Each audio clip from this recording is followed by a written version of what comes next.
নমস্কার সবাইকে। প্রথমেই মায়ের গান দিয়ে শুরু করছি ব্লগিংটা। আজকে ব্লগিং সম্পূর্ণই আলাদা।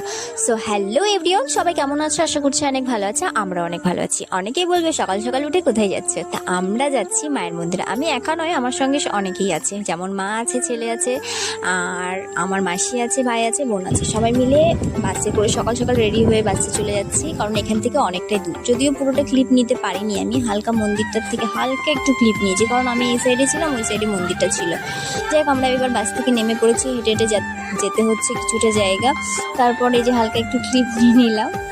এখানে দেখো কি সুন্দর, এটা হচ্ছে উড়িষ্যা। আর জায়গাটার নাম আমি সঠিক জানি না, যদিও আমি এখানকার নতুন। মামা ভাগ্নাকে দেখতে পারলে, মামা ভাগ্না প্রচুর ঝগড়া করে, কিন্তু ভালোবাসাটা অনেক। যাওয়ার সময় এই ফুলগুলো পাচ্ছিল, দেখতে অনেক সুন্দর। যাই হোক, ফাইনালি আমি মায়ের কাছে পৌঁছে গেছি। এই মা সত্যি অনেক জাগ্রত। এই মার টানে আমি চলে এসেছি ওয়েস্ট বেঙ্গল, শিলিগুড়ি থেকে উড়িষ্যা। আমার কিছু বলার নেই, মায়ের বিষয়ে ধারণার বাইরে। সত্যি কথা বলতে আমি মায়ের টানে এসেছি, মা না রাখলে আমি আসতে পারতাম না।